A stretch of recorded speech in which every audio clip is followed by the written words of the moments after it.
Hey, hello everyone. Welcome to our West Coast Trail 2026 preview live stream event. I'm Mike Blake at MB Guiding, your Vancouver Island hiking guide. All right, we're streaming to Facebook and YouTube live for the first time from the Saanich Peninsula on Vancouver Island in beautiful British Columbia. Say hello to the chat and let us know where you're tuning in from, and we'll get started right away.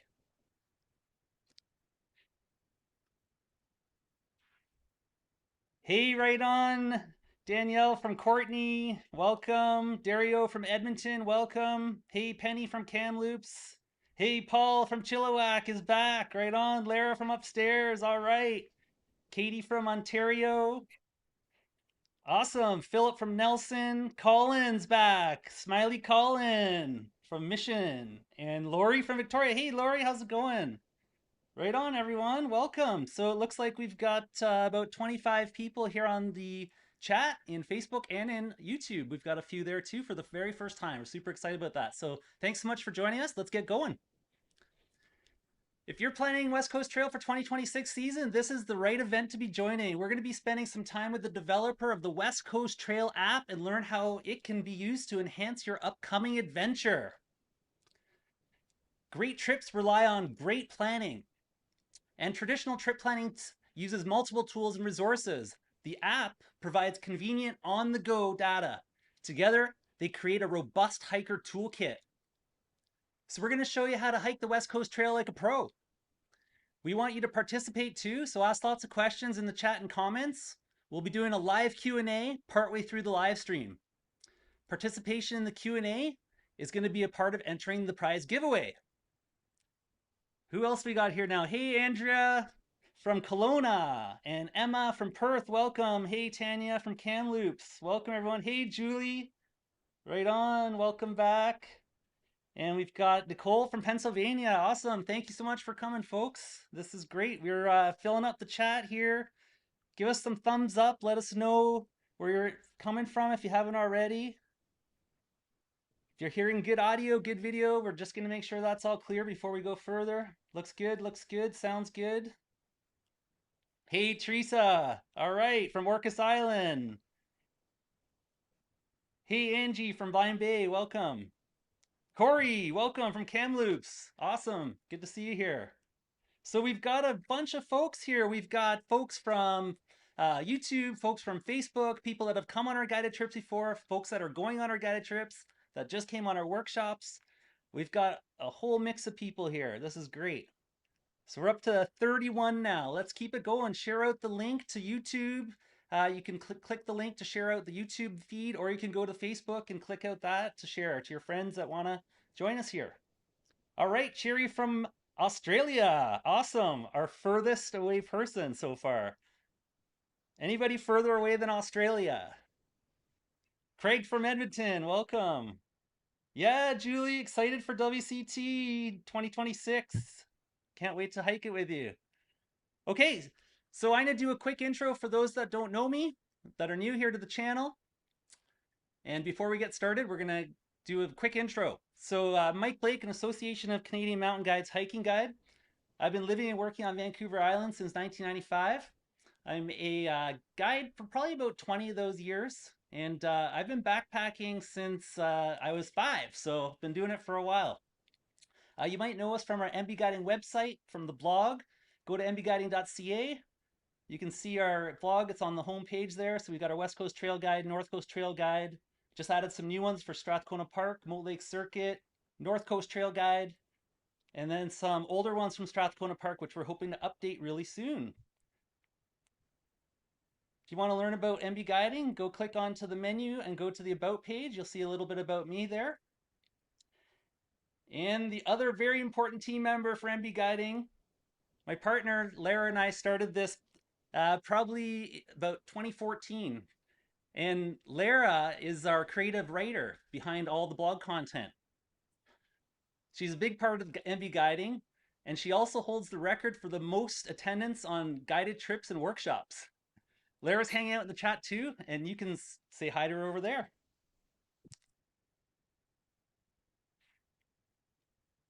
Let's see who else we got here. Hey, Sherry from Barrier, Susan.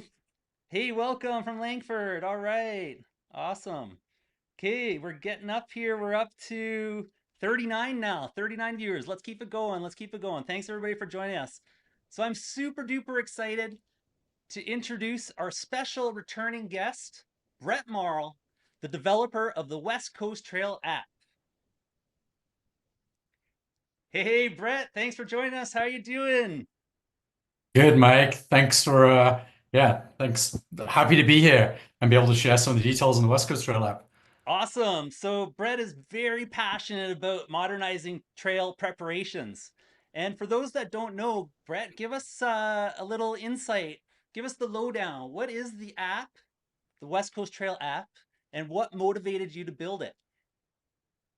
Sure. So I guess unsurprisingly, the West Coast Trail app is a mobile app that shockingly is about the West Coast Trail. And I like to think of it as sort of part preparation guide and part hiking companion to come along with you on the trail. You could almost think of it as like having a your own personal Mike Blake in your back pocket. But I think it'll enhance I think it'll enhance a hiker's experience and safety on the West Coast Trail. And from the impetus standpoint, gosh, I guess it all started back in 2023, so not that long ago, when my family and I were getting ready to hike the trail. I hadn't done it for 20 years, and I just wanted one simple thing. I just wanted an easier way to time the tides. That was it. And so, I built a little tool that sort of started life as a spreadsheet to go do that, shared it with a few other hikers, and then it kind of took off from there and took on a life of its own. So yeah, it keeps getting better each season, and honestly, I feel like I'm just getting started. Right on, Brett. That's awesome. Well, I can't wait to learn more about the app. And before we get started, let's tell the viewers about our giveaway. So, folks, we're going to do a giveaway today. We do it with all our live streams. They're super fun. We're going to give away 3 awesome prize packages. Each package will contain a West Coast Trail App 2026 Pro Pass, donated by the developer and our special guest here, Brett Marl. Thanks, Brett, for donating those. That's awesome. Also, we're going to include a copy of the 10th edition Blisters and Bliss in each package. So this is the official guide to the West Coast Trail, co-authored and signed by West Coast Trail legend Wayne Aiken. We're also going to give you a Gear Trade sticker pack with the famous West Coast Trail slug designed by our West Coast Trail Beautiful British Columbia Facebook group administrator Valerie Burton and the Gear Master and our dear friend, the late Jesse Habenton. I'm also going to throw in 3 personalized one-to-one coaching sessions for the winners to help you plan a trip like a pro. These are just like the personalized coaching sessions that our clients participate in when they sign up to our guided trips. So if you're keen to win one of the prize packages, hang out with us and be sure to participate in the chat and comments. We're going to share more details when we get to the end of the live stream. Right on. Let's just see who we have here, Brett, just before we head into our discussion. Just see who else. Hey, right on, Tanya. Fantastic prizes. Susan says she loves the app. Thank you. Julia says, hi, Brett.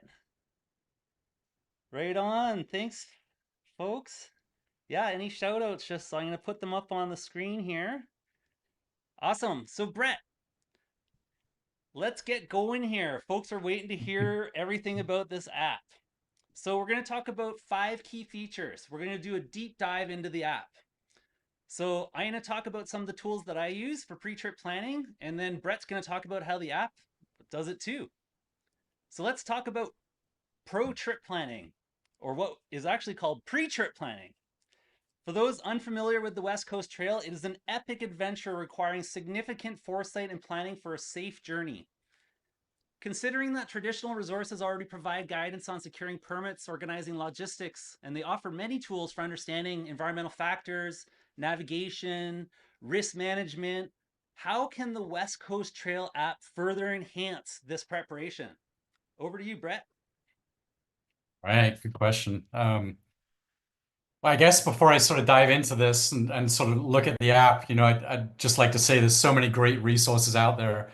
There's obviously Mike's blog and live streams are an incredible way to sort of level up your knowledge on the trail. But also there's a huge West Coast Trail community on Facebook and Reddit to some degree with a lot of veteran hikers that are really eager to help. And of course, I have to mention Blisters and Bliss, right? It's the definitive West Coast Trail book and is an absolute must read to get inspired for that adventure. So, but that said, let me just jump into. I'm going to grab my phone here and do a little screen share, um, and uh, and we'll poke around in various parts of the app and take a look. So Awesome. first place I'm going to go is kind of the guidebook area in the app. And this is really useful stuff that might help in that pre-trip planning phase, right? You've got the getting there section, and this is where you can really sort out the travel logistics of getting to and from those trailheads.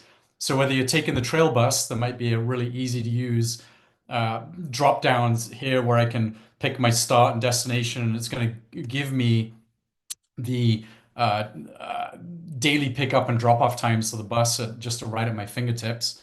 And then if you're driving, this page is going to have information about where to park at each end, along with any parking fees or things like that you might plan for. So really a section that's all about travel. Then if I pop back up here and I go to the camp section, well, the campsite section really details every single campsite along the trail. And for each campsite, there's a detailed description, but there's also a satellite map that shows you where the bear boxes are, where the toilets are. That yellow hatched area is, the best place to pitch your tent on the trail.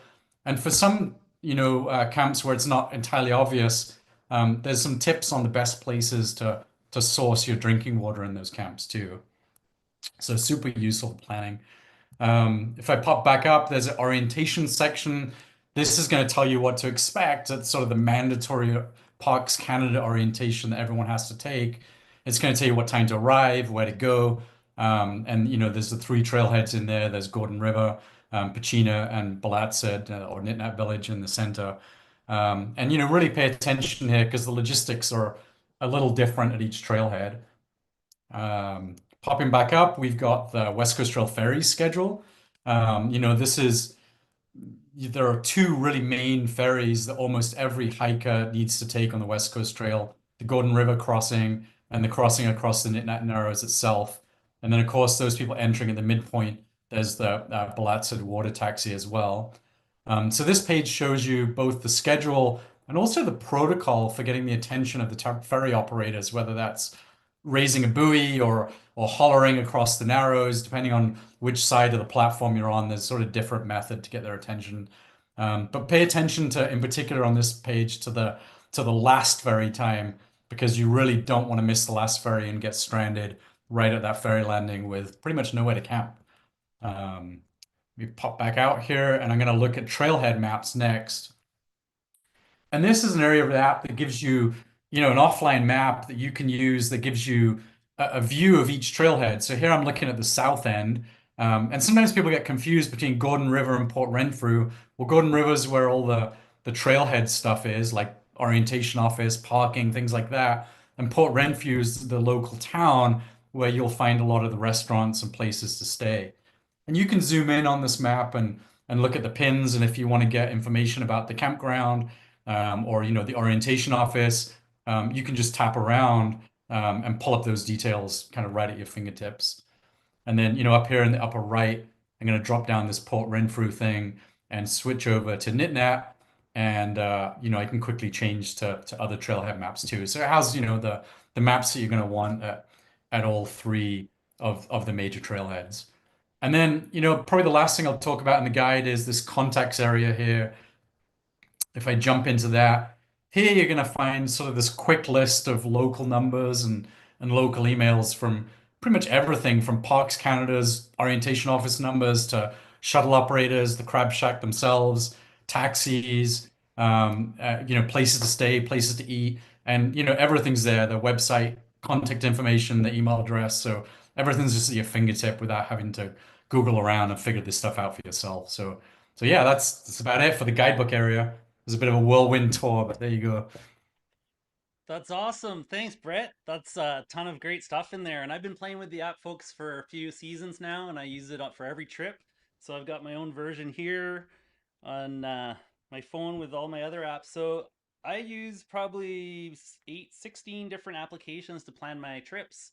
And for the West Coast Trail, Brett made it pretty easy to pack a lot of that information into this one app. So I'm working on a trip right now. I've got my May 1st trip, the solo recon that I do every season. This year might have a MB guiding team going out there for still reconning. So I've got my guide in here. So Brett was showing that. I've got the summary of the trip. So I've got my day one, my day two, my day three, and it shows all the tides for each day, how many ladders are on each day. There's just a ton of info. So I find it really useful for planning my trips too, and it's awesome. It's a big difference from using the traditional tools here. I'll just show you. Typically, somebody plans a trip and they go over to a blog or a group, a Facebook group, and they talk to somebody there and they may send them to here or something. We get traffic coming in here and they click on the blog post. And this is a trail guide that we developed over several years. And it's got all sorts of info like in the app. But I mean, this gets outdated over time. You got to keep updating it. And it's more of a traditional style. So it's giving you some information like this. It shows you how to get access to the actual paper map ahead of time. You can download that. Link to the hiker prep guide, which is super important to read for everybody that's hiking the trail, especially the first time.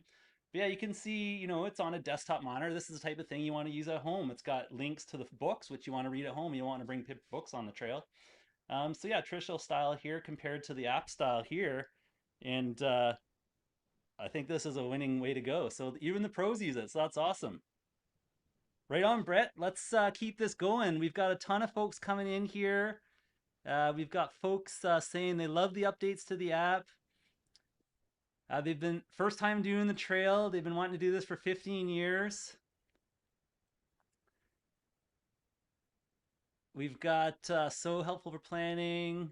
Yeah, awesome. The Owen Point tips are great. Yeah, thanks for everybody. Just keep on adding those comments in there and put your questions in there. We'll get to the Q&A here shortly. So I'm answering some on the fly here while Brett's doing his demo. And I'm starring the ones that we'll answer in the Q&A. We'll do those first. So if you ask questions now, they'll get starred and we'll bring those up later. But let's get back to Brett here. So Brett, the next thing we're going to talk about is using the app on the trail. So let's talk about how the West Coast Trail app is best used on the trail and what tips and tricks there are to getting the most out of it. Yeah, sure. Let me flip up my screen share here again. So I'm going to skip app setup here, but one thing to mention that's really different from a typical hiking app like All Trails is that with the West Coast Trail app, you enter your trip dates and your campsites into the app setup at the beginning. And so the app uses your dates to build this personalized view of your unique trip, right? So here I am on sort of the main trail page that you'd see when you come in here.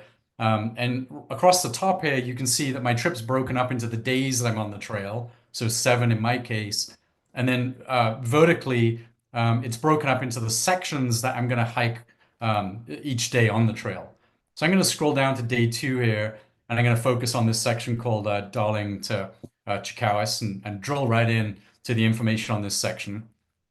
The map at the real top here is super interactive with lots of detail behind the icons. So for example, I might tap on that waterfall in the upper left and learn about, a hidden waterfall that frankly most hikers are unaware of and walk right on by in a rush to get out on the last day. It's such an idyllic place for an afternoon dip that like you don't want to miss this waterfall and you want to find things like this.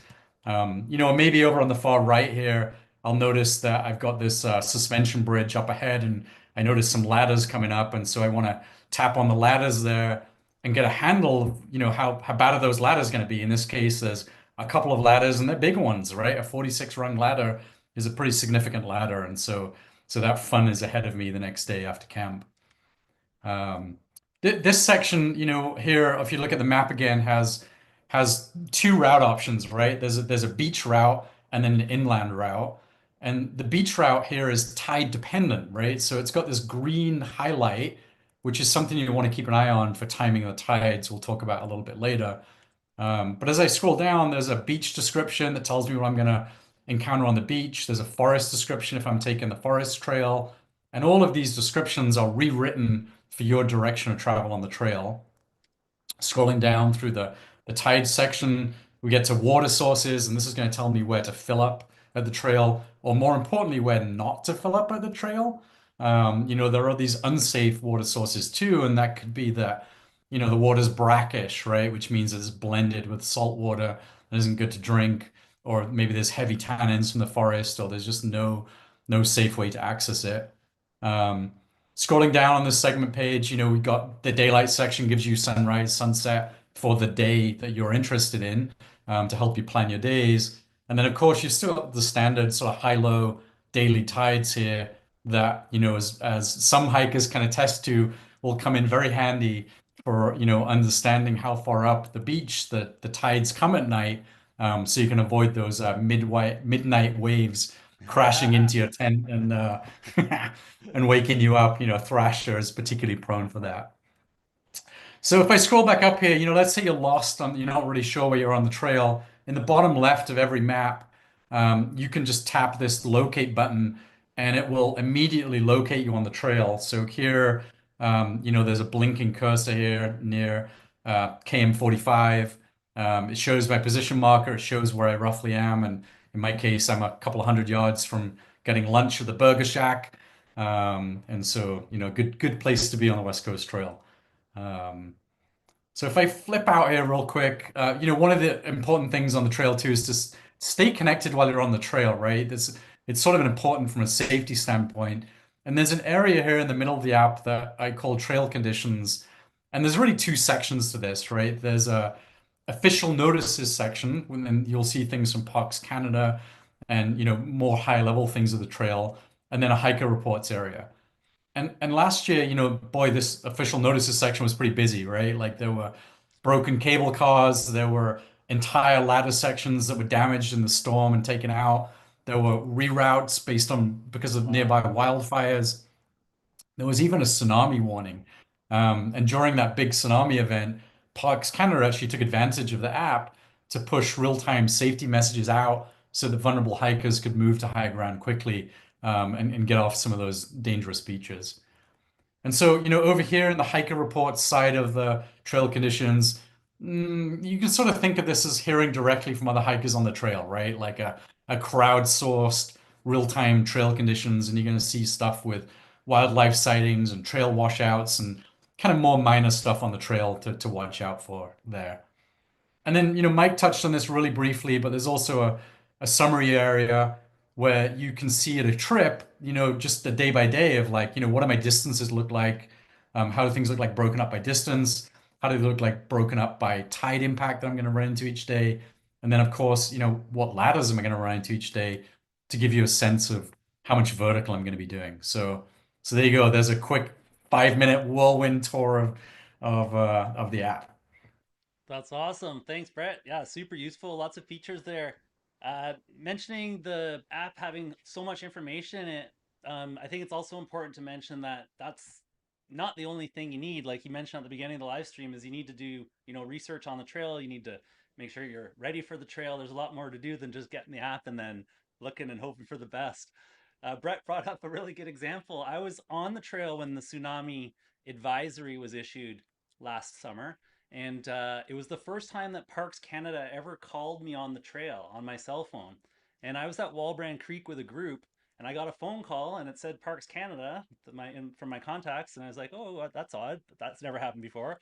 So I answered the call, and it was Parks headquarters at Pacific Rim National Park Reserve, just by the Greenpoint Campground, and they wanted to let me know that a tsunami advisory had been issued, and to direct people in my area to the information to help them make the decision of what to do. And it turned out afterwards that the tsunami advisory was just an advisory. It never got updated or upgraded to a warning. And three of us stayed up in the night on Walbrand waiting for this 20 centimeter wave, which ended up being uh, about 5 centimeters where we were, but it was 20 centimeters up in one of the inlets on Vancouver Island, which was the deepest. But a couple of spots in California went up to a meter. So it was good to know that. And I remember chatting with Brett too about this. And yeah, we're going to talk more about the tsunami advisory system in coming into next year for sure. That's on the to-do list. Awesome, Brett. Well, let's keep going here. We got lots of questions. I'm starring them for the Q&A. And we've got lots of people saying the app is invaluable. They can't wait to get out there, try it out. Awesome. Well, thanks, folks. Let's see how many people we got. We're down to 30. Good. We still got 30 people, Brett. We're doing all right. All Okay, let's right. get into the next point, folks. So this one's an important one. This is deeper history. So far we've mostly talked about the WCT app as an a helpful tool, but the West Coast Trail is an epic adventure, and there's so much more to it than just the planning. There's a ton of history behind the trail. So how does the app help hikers connect the trail's past?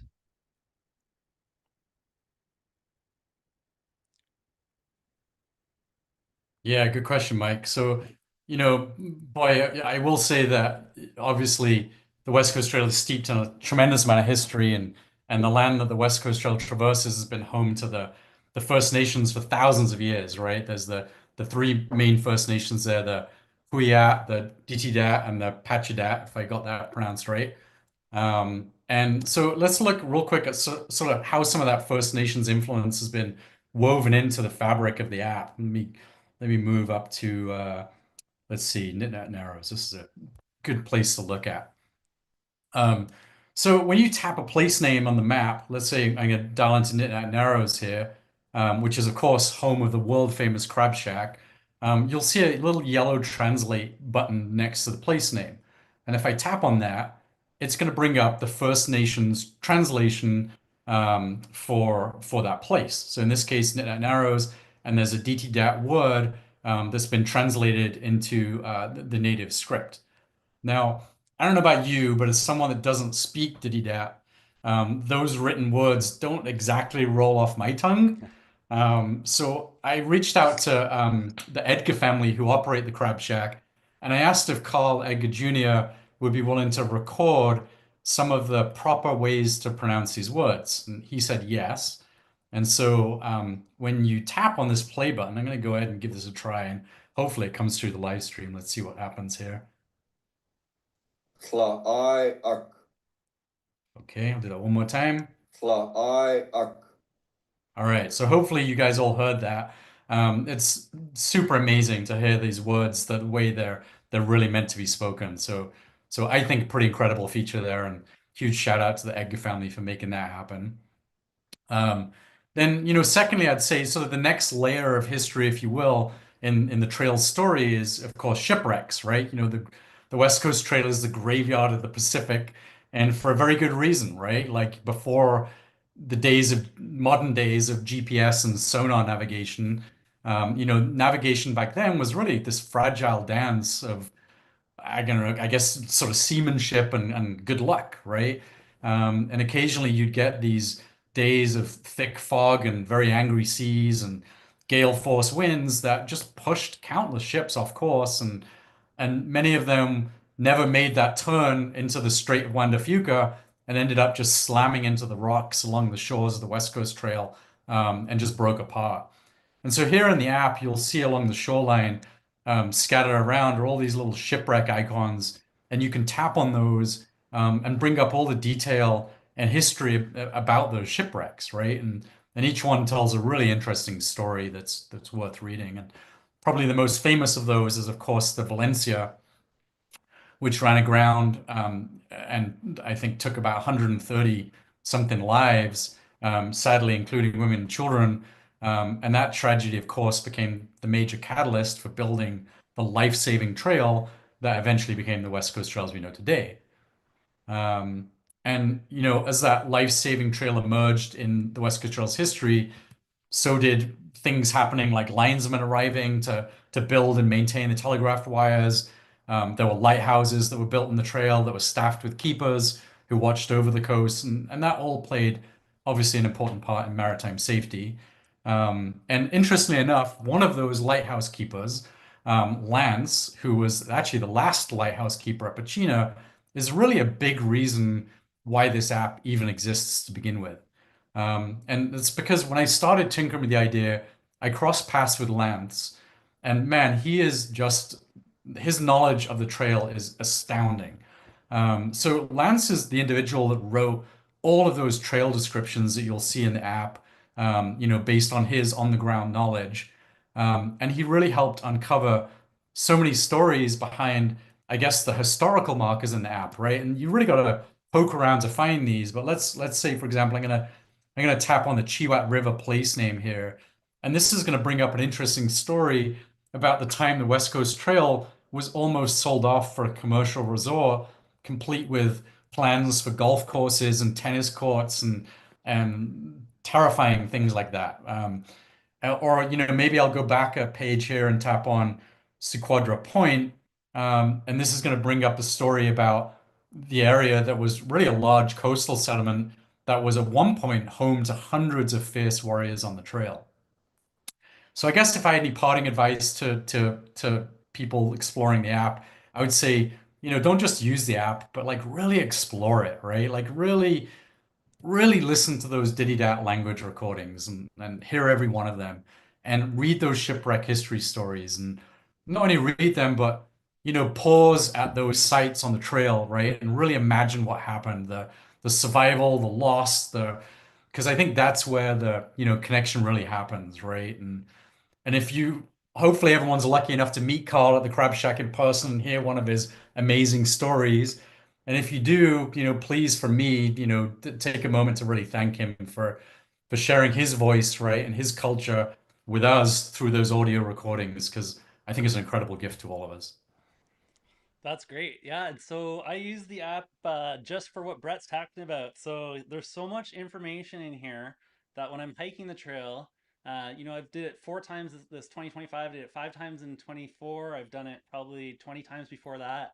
It's impossible to remember everything. So I use the app as my tool to remember the historic stuff because it's so easy just to scroll through here and look it up wherever section we're in. So good one that I always like to do is the Valencia. So that's in there.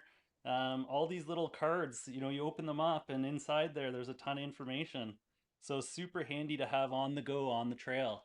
And yeah, it's a great way to experience the trail and learn as you go. So even the pros are using it to do that. So thank you, Brett, for making that so much easier for us guides out there.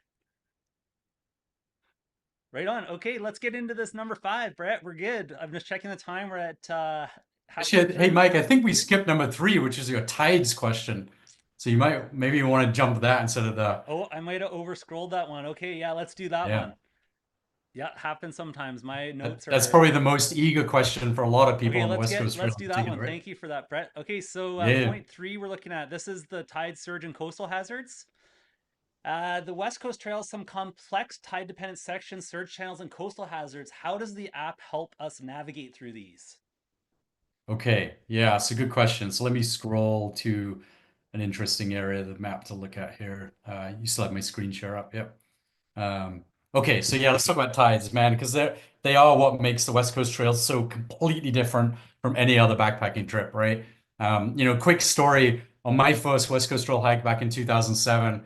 I think we tried to cram it into 3, maybe 4 nights, and it was pretty rushed. And I would say our tide timing utterly abysmal. Like it was really bad, right? Like we were forced to take the inland trail at almost every single option. And frankly, we missed the best parts of the West Coast Trail. And really just because we didn't plan properly and didn't know really what we were in for. So I want to talk about sort of how the West Coast Trail can help other hikers out there sort of avoid that same mistake that we made. So I'm going to flip to Dare Point to Cribs, which is a pretty popular section of the trail here and an important tide dependent one. You can see here this green highlight on the map. Oh, do you have, didn't update. You still got, feel like you're a little behind on my display here. Maybe I should stop sharing and reshare. Which are we? What are we sharing now?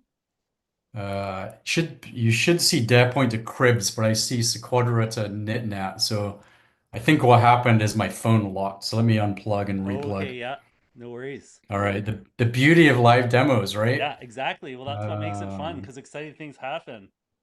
yep. All right, now I gotta remember how to share. So somewhere I go share my screen and I'm gonna share via cable and click the share button and I'm gonna plug this cable in All good. and We've hopefully, I'm just fielding questions here, so and I've got a slew of them for okay, the. there we go. All right. All right, so now hopefully you can see Dare Point to Cribs, and so it'll make more sense of what I'm talking about. So here you can see, there's this green highlight on the map on the beach section here, and this marks a tide restricted zone. And so each restriction has a tide height limit, and the tide must be lower than that height in order to pass safely. So here, if I scroll down, we can see that this limit is 2.1 meters. And during orientation, Parks Canada will give you a paper map and they'll give you a basic tide table. And that tide table lists the highs and lows of the day, but nothing in between.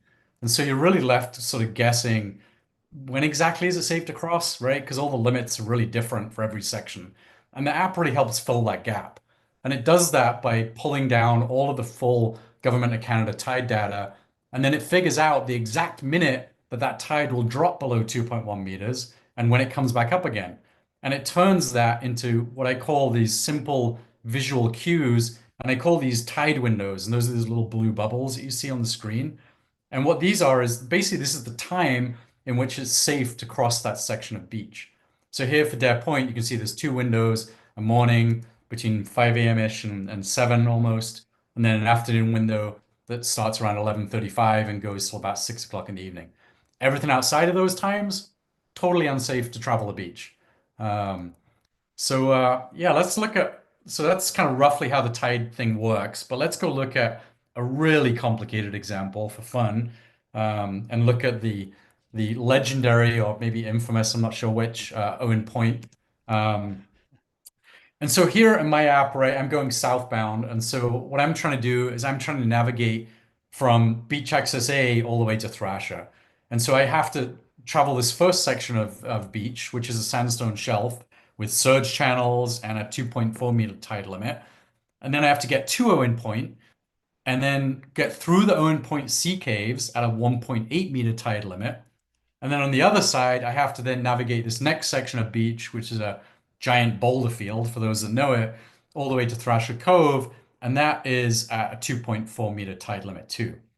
So if you scroll down in the app section, kind of the information is there, right? These tide windows are there. It tells you what's going on at 2.4 and 1.8, but there's still a huge amount of mental gymnastics to try and do to plan your day. And so I tried to make that better. And so if you scroll down just for Owen Point, there's this special Owen Point travel plans thing. And if I click on this view travel plan, this I think is where the app really shines, right? So it's going to grind out a whole bunch of complex calculations for you and try and spit them out like a, I don't know, like a Swiss train timetable, right? That you can just look at and read pretty easily. And so here what it's done is it's taken your group's pace, in my case, and my speed's average, could be slow, average, or fast, my travel direction, and then it's generated four options, two for the morning tide cycle, two for the afternoon tide cycle, where I can sort of safely pass the beach, right? Like the rows with the E on them in front, they show the earliest departure option that I can take, and the L shows me the latest arrival time that I can take. And so, of course, I can pick any times in between there, but this gives me the two extremes that make it really easy to plan my time around Owen Point. And I will say actually that if you're taking those extremes and you're, cutting it close and sort of flirting with the edge of those tide windows, then, you've really got to be aware that these tide predictions, while they're very accurate, they assume calm conditions, right? And there could be days where there's strong offshore swell or big winds or storms, and that can really change the conditions on the ground. So, use common sense, right? Adjust your plans accordingly. And I always like to say that, even if the app says go, the ocean might say no, and the ocean is the one that always wins, right? Absolutely. And that's a really important point from my perspective too. Guiding the trail, it's so dynamic. It changes all the time. Even with all the planning and preparation, there's on the fly decisions that have to be made. So you're going to get to a section that maybe you thought you could get through because you did all the calculations using all the tools, but you get there and something has changed. Maybe a slight change. Maybe there's storm swell. Maybe the beach is eroded lower than typical. If it's sand beach, it can change. It definitely changes through the winters drastically. All the beaches change. Driftwood comes in, driftwood goes out, sand gets excavated, pebbles get excavated, or they get piled back in. So yeah, there's a lot of little things that need to be thought about while you're hiking the trail as well. So it's good to have a tool or multiple tools that can help you do the calculations ahead of time, so you have the most amount of knowledge while you're in the field to work from and make those micro decisions while you're deciding whether I should take the coastal route here or should I go inland here. And something else I noticed too, Brett, is that often some folks they don't want to go on the coastal route. It happens in our groups all the time. So we're Yeah, making sure. decisions at all the junctions, especially halfway through the trip and longer, where folks that maybe don't appreciate hiking on the beach as much as folks that do, or people much prefer to hike on the dirt path versus the soft sand. And then we're stopping at Mhm. those junctions. Maybe the tide is perfect to get through there. So we look at our calculations using the app, and then we decide that, oh well, we can go inland here because we want to save some energy and not go through the soft sand and in the smoking hot heat. So all those little micro decisions are definitely something that you have to think about as you're hiking. So it's For like sure. the app is enhancing our ability to make those decisions. So that's awesome. All right, Brett, I think we're ready for Q&A. I got a ton of questions here. Great. Far away. So, folks, for the next bit of the live stream, we're going to do a live Q&A. So, Brett and I are here to answer your questions. So, I've got a bunch to start with, and feel free to add some more into the chats. So, let's get going here. I'll just start from the beginning. Is there service the entire trail? Oh, the cell service question. I think I see it a couple of times in here. Does the app have a cell service area map? Is there Uh, cell service on the entire trail, or is there not? no, there is really good cell service on the beaches of the trail, and it's mostly from the American towers in Near Bay. But the app com 100% works offline. The only reason you need to go online when using the app is to get an updated weather report. We didn't even talk about trail weather, but there's an advanced weather reporting system in there, and also to obviously download an update of the trail conditions if you want to get any updates to that. But other than that, everything's completely usable in airplane mode when you're offline on the trail. That's a perfect segue. Yeah. So Carrie here is asking what functions on the app work offline. So the maybe explain just quickly the fact that the in order to use the app offline, what needs to happen to make that ability part of the app. Yeah, sure. I mean, I guess we haven't really talked about sort of the business model of the app, if you will, but the premise is basically plan free, so the app's free to download and get, and then there are additional features that you'll want to upgrade to, which is the pro version that will give you the features you really want on the trail, and that's like offline access is a big one, getting access to those advanced weather reports, and then GPS location. So those are the three pro features that you get for the upgrade for trail use. But yeah, like I said, everything works on the app when you're offline, and even your weather reports and your trail conditions are all cached, so you can still read the last weather report that you had without having to go online to read them. But obviously, if you want to get an update, you would need to connect to do that.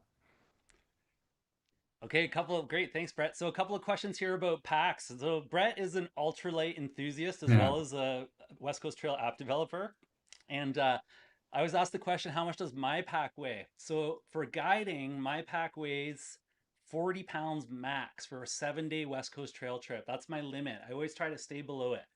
So that includes all my gear for a guided trip, which includes all the group safety gear, like so a big first aid kit, big repair kit, tarp, things that I bring no matter what every time on a guided trip.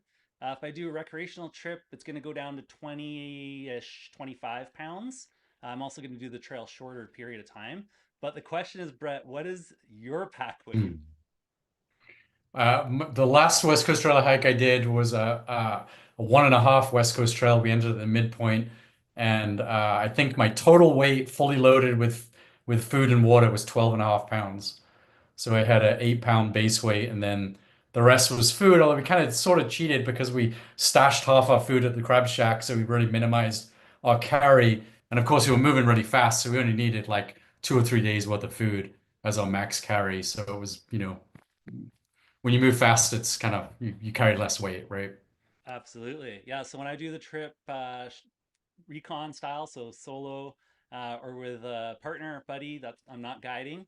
We're doing the trail in 3 nights, 4 days, and that's the pace we like to go. Just we've seen the trail lots, all the different pieces, but we go first thing in the season, and we go as cruise through, do recon, and our pack food is half for that trip, which is a huge difference. Yeah. Awesome. Yeah, so the average weight, Tanya is just wondering, it really depends. For guided trips, we recommend for a 7 day guided trip on the West Coast Trail to keep your pack below 35, definitely below the guide's pack's weight. So you want to have a lighter pack than the guide for sure. That's a good target. Uh, Julia's asking, can you see shipwrecks from the trail? So I remember, Brett, you're talking about the app shows shipwrecks where they are. Question is, do we see them? You probably have more experience in that than I do, but certainly there's the Michigan Boiler Yeah, and there's the Giant Anchor by absolutely. Trestle Creek. I can't remember Yeah, which boat that is. Is that Skagit, maybe? yeah, and Dare, Um, there's the shipwreck Dare on Dare Beach. There's a bunch of oh, pieces okay, there. that's right. Yep. There's the what's that one called? At Chicawis, there, the freighter. There's an old freighter there that's a bit more Oh, recent. yeah, there's a lot of metal in the Yeah, a reef lot of there, metal right? there. Yep. The Yep. boiler at Michigan's a big one for sure because it's right there at the campsite. You can't Hmm. see the Valencia; it's under the water. I read up a big long story about that, and that one's you'd have to go scuba diving to see that one. But yeah, there's lots of bits and pieces. You just got to go look for them, and you always well, you'll find definitely sea glass if you don't find a shipwreck. You'll definitely Yep. find the glass that came from the wreck somewhere. I would not recommend carrying scuba gear on the West Coast Trail. No. Definitely not ultralight. That's not the ultralight move. Yeah. Okay, so we've got questions here. Here's a question from Penny. Can you bypass the cable cars? And this is a question that I'm going to tie in a question I have for you, Brett. Is there a way to use the app to not only plan the coastal sections, but also to plan the inland sections? So if you don't want to do an inland section or do want to do an inland section, will the app adjust your distance depending, like, say, you're at Thrasher Cove and you want to go back up? Don't do that, by the way, folks. Try to do the boulders if you can, but go Hmm. back up to the junction and then hike to camper that way. Is there a way to modify your trip in the app on the fly as you're going out there? Yeah, it's a good question. So there isn't currently that will adjust the distances. Um, I'd say in most of the choices where you have a choice of beach or inland, it's a fairly equivalent Yeah, distance-wise. I'd say so. Certainly, it's hard to understand that from the map Yeah, to do the math without getting out there with a trundle wheel. yeah, But exactly. I have played with a version of the app that splits apart the Owen Point into an inland and a ocean thing because that is a little confusing in that one spot in particular because there's a big difference in distance that you have to travel to make that work. Um, but yeah, not currently, but it's a great idea for a future. Yeah, so I was just curious, because that kind of tied in with the cable car question, because the cable cars, if you don't have to use them, don't use them. Every time somebody is so keen to use a cable car, it's typically the last time they use it when they do it. So if there is the option to not take a cable car, I highly recommend taking that option. There's a couple of mandatory cable cars sometimes on the trail, depending on how much water is on the trail, how much erosion's happening in the outlets from the creeks and rivers.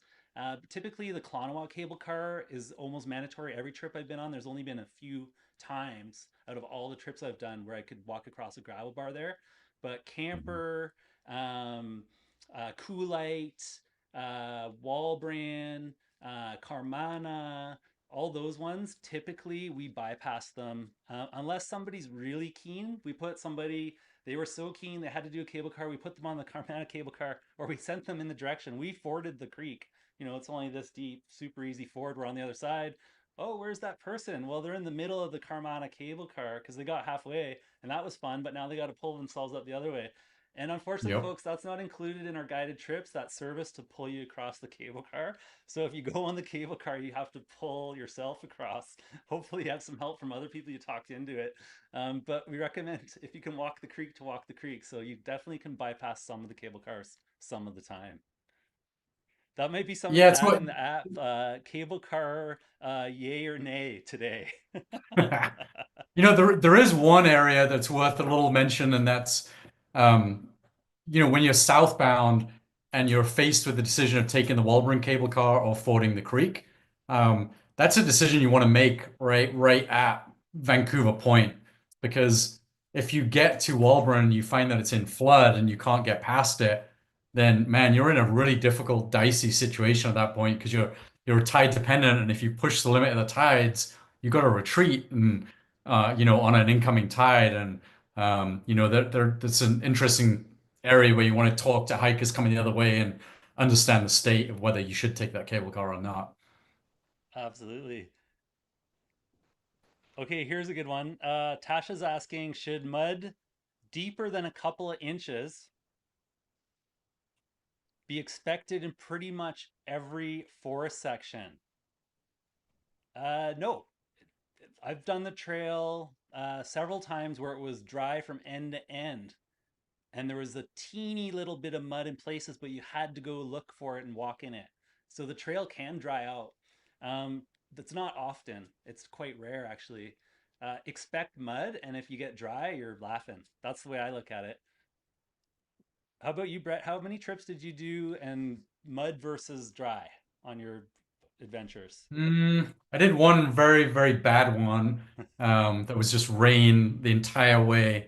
And that was right after that massive windstorm that took out Stanley Park in Vancouver. And so huge amount of blowdown and obstacles to get over, and that was probably the most memorable wet wise. And then I've done them too in August when it's been bone dry. And like I don't think my shoes have gotten even dirty. Um, which is why the West Coast Trail can have this very polarizing reputation, right? Where you'll see people online being like, "Oh, this is such an overhyped trail." It's like I did it and it wasn't a big deal, right? I did it once in August when it was bone dry, and what are people talking about with this mud? And like, dude, go do it in May or September, right? After the heavy monsoon season hits, and it's a different world altogether, right? Yeah, absolutely. Okay, let's do a couple more questions here. So we've got a question here from Lori asking me, do I always complete the trail in the same direction or do I mix it up? Advice on which end to start, which ties into several other questions here. Um, is your preference northbound or southbound? So the quick answer is both directions are great. And so if you're going for prime time, July and August, and you're trying to get a permit and you got a week, pick the direction that you can get and then come back and do it another time and go the opposite direction. Because I did northbound, I think 5 or 6 times in a row because I thought that was the best way to go when I first started hiking the West Coast Trail. And then I did it southbound one time. I was like, wow, this is a completely different trip. From now on, I'm going to go southbound one trip, northbound one trip, southbound one trip, northbound one trip. So I alternate now. And I think both directions have their advantages and disadvantages. And I think we chatted about that too, Brett, earlier about Nobo versus Sobo. What are your thoughts there you want to share with the group here? All right, so I'm gonna let everyone in a little secret here. Um, so the best West Coast Trail experience, in my opinion, is entering at the midpoint, hiking north to Flat Rocks to see the sea lions, turning around and then hiking all the way south to Gordon River. And I really think that's the best way to do it. Like you get this amazing water taxi ride down the lake. You get to eat at the Crab Shack twice. You get to see Hole in the Wall twice. You get to see swim in Suziat twice. And you get to do pretty much the whole trail, except the only thing you miss out on is the mountain bike, is the motorbike on the way to Pachina. But yeah, in my opinion, I mean it's definitely more mileage and logistically more challenging to get to the midpoint. But the big secret is that it's always available, right? You can always get those midpoint permits when all the other permits sell out. You just gotta, if you can handle the mileage, that's the way to do it, in my opinion. Absolutely, absolutely. The app shows a question here from Lori. Let's pull this one up. Are there bear caches? Do you need to hang your food nightly? I'm pretty sure the app shows where the food caches are at each location. Yeah, if you look in the campsite satellite maps, it'll show you food caches or bear poles too, like in some camps. Yeah, so if you flip to the guide or actually scroll all the way down on that page, you'll be fine. Or yeah, We're oh yeah, going flip to the guide. to Thrasher Cove for an example, and then I scroll down to Yeah, the scroll all the way bottom. down. It's going to be the next day because your Oh, right, Owen destination Point. is in Yep, Thrasher. right here. So Got it. yeah, There we yeah, go. So scroll there's down. Thrasher at the bottom, and there's the Yep, keep map, going down. and Yeah, so it there's shows bear bins the. and bear poles, Yeah, right? awesome. So there you go, and that's documented on each of the campsites, Lori, for you. Great. All Tends to be right. the popular campsites that have bear poles just for overflow. Not every campsite has them. The bare bins are definitely more secure. Quick question here from Tasha before we conclude here, and then we'll follow up on the rest of them. Oh, that one jumped up, didn't it? We got a longer question, so it's got to squeeze in there. There we go. If you missed the timing on the tides, is there always a route through the forest to bypass, or would you have to wait it out? Depends. So there's a couple of spots where you have to wait, and there's a couple of spots where you have to bypass if you want to go further that day. So yeah, you got to figure it out on using the tools. And when you're in the field, hopefully you've done all your calculations. And then when you get to those locations, you already have a plan A to go one direction and plan B to go the other direction. And yeah, it depends. Just be prepared for extremes.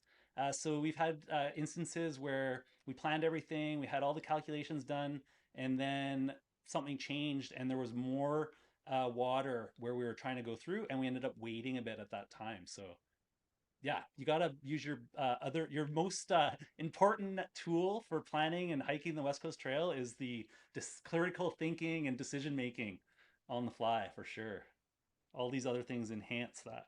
Okay, let's go into another quick question. Then, Brett, we're going to have to wind this down. We can jump into the questions afterwards online.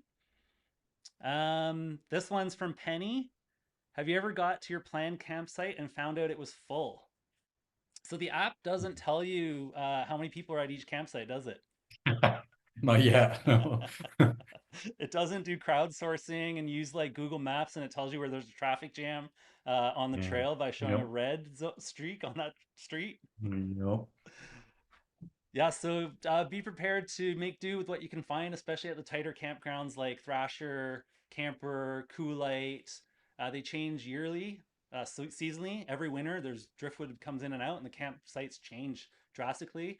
But the bigger beach campsites like Walbran, Carmana, Cribs, Chicawis, Darling, and Michigan, they typically have lots of room at them, even during the busiest time.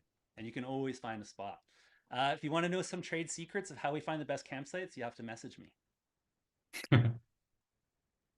Okay, Brett, I think we're going to start winding this down here. And we're going to do our giveaway detail. So we want to give away those prizes. We got to tell everybody how to do that. So let's take a moment and do that. And then we'll wrap it up and do a conclusion here and finish it up here, folks, because we're getting close to time. Any questions that keep coming in here while we're winding down, we'll mark those and we'll get back to them later this evening or tomorrow morning and follow up on those. Okay, so let's talk about the giveaway.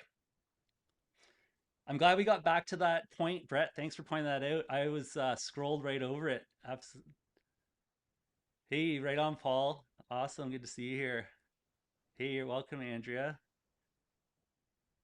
Okay, yeah, we did the 15-minute Q. We went over on the Q&A, so we're going to start wrapping up the live stream now. So we want to give away the 3 awesome prize packages. So we just shared a ton of info with you. Hopefully some of it was valuable and will help you plan a safe, fun, and successful West Coast Trail trip in 2026 and beyond. Now it's time for the giveaway. Woo! Oh wait, let me see if I got my sound. Yeah, giveaway time. Okay, there we go.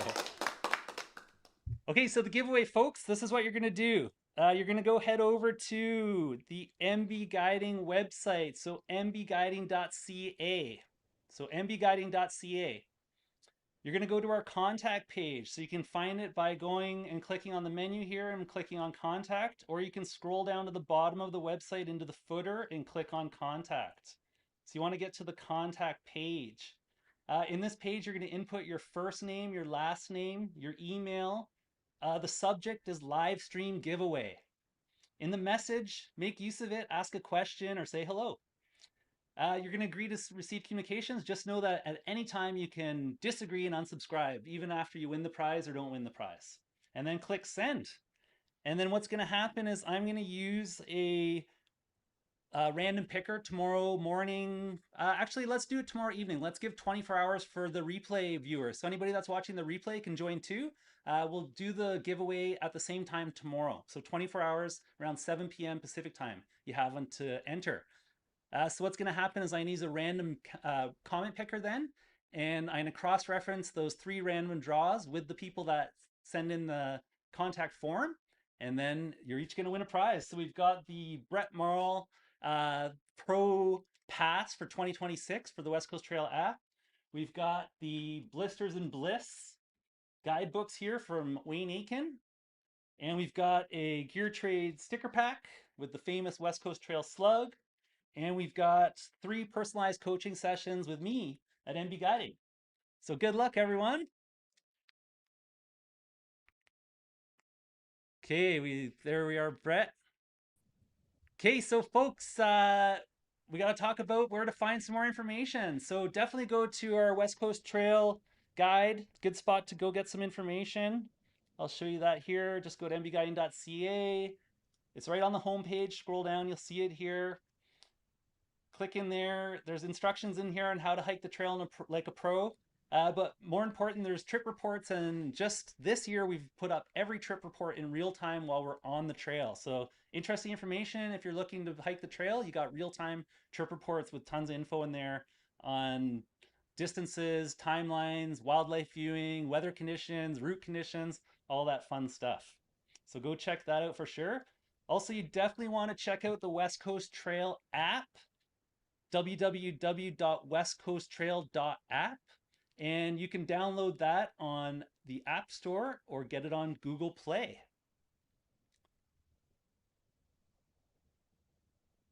Right on, Brett. So, hey, final words. Do you want to share anything here before we sign off with the group? No, thanks for having me and thanks for doing what you do, Mike. It's amazing that you give to so much of this hiking community and new people that show up every year and embark on this grand adventure that'll stick with them for life, really. It's kind of a life-changing adventure for many people.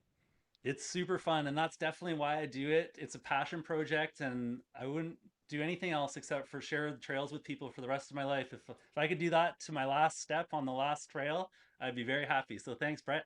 Yeah, and thanks for all that you do. It's been super awesome to have you on the live stream this evening, or today, or wherever you're watching it, folks. If you're watching it tomorrow, yeah, awesome, Brett. Thanks so much, and I can't wait to get back on the trail May 1st, 2026, and play with the app some more.